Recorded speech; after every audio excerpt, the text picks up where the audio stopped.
வணக்கம். வாய் துர்நாற்றம் பலருக்கு பெரும் பிரச்சனையாக இருப்பது வாய் துர்நாற்றம். சரியாக பல் விளக்காதது, சொத்தைப்பல், மதுப்பழக்கம், புகைப்பழக்கம், இரவில் சரியான தூக்கம் இல்லாமை, சுவாசக்குழாய் பாதிப்பு, ஈறுநோய், சிறுநீரக கோளாறு போன்ற காரணங்களினால் வாய் துர்நாற்றம் ஏற்படுகிறது.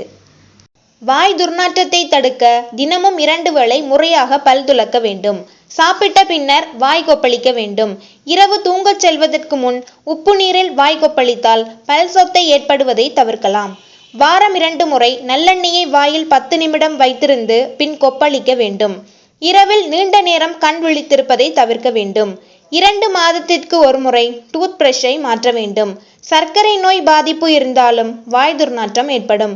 எனவே சர்க்கரையின் அளவை கட்டுக்குள் வைத்திருக்க வேண்டும்.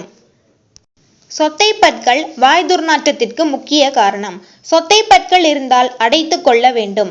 பற்களை சுத்தமாக வைத்திருக்க வேண்டும் என்று சாப்பிட்டவுடன் பல் விளக்குவது தவறு. சாப்பிட்டவுடன் பற்களின் எனாமல் பகுதி மென்மையாக மாறியிருக்கும். அப்போது பல் விளக்கினால் பற்கள் பாதிப்படையும். மிருதுவான பிரஷ்களால் பல் விளக்குவது நல்லது. வருடத்தில் ஒரு முறையாவது பல் மருத்துவரிடம் பற்களை பரிசோதித்துக் கொள்வது நல்லது.